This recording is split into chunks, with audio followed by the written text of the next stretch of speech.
Thank you for joining us for today's Thought for the Day, February the 28th. The readings for today are Leviticus 3 and 4, Psalm 104 and the 1 Corinthians chapter 12 and verse 13. The theme for today's thought is, So now faith, hope and love abide. One of the problems in Corinth Paul had heard about was concerning spiritual gifts, and we read of that in the 1 Corinthians chapter 12 and verse 1. This chapter and the next two show that the improper use of the gifts by some was a large problem. Of course, with the Gospels not yet in circulation, the existence of spiritual gifts had real purpose. Paul says that the manifestation of the Spirit was for the common good. To one is given the spirit of utterance of wisdom, and to another the utterance of knowledge, according to the same Spirit, to another faith. Verse 7 and 9. We pondered the inclusion of faith as a gift, and recalled the times when Jesus chided his disciples, O you of little faith, Matthew chapter 8 verse 26, etc.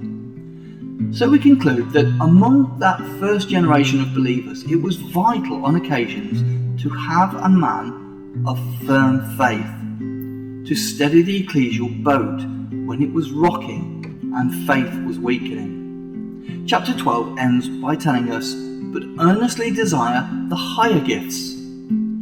Those named first would be in this category. They were of the most value for their spiritual health. The last named gifts among tongues, the ability to interpret them, and Paul warns in chapter 14 that these are used in church and outside, and unbelievers enter. Will they not say to you that you're out of your minds? Verse 24. Clearly, they were to enable those who possessed them to give the message when they had opportunity to those in other languages. Acts chapter 2 verse 11 describes the impact on the day of Pentecost.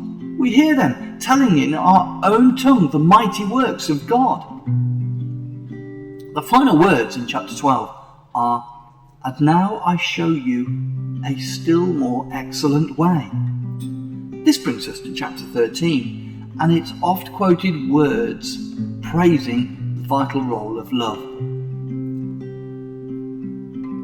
If I give away all I have, but have not love, I gain nothing. Verse 3 is one of the points Paul makes.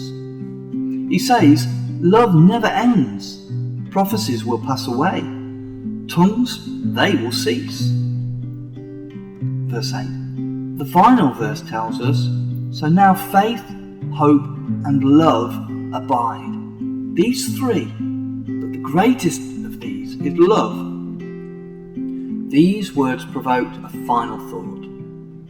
When Christ's kingdom is established, faith will be turned into sight and hope fulfilled, but love will last forever. Those who commit themselves to embrace the things that abide today and live with this wonderful future before them will, by God's grace, live forever with love as the dominating factor in their lives. What a wonderful, wonderful prospect we have in store. Let us keep strong and remain faithful as we go about today.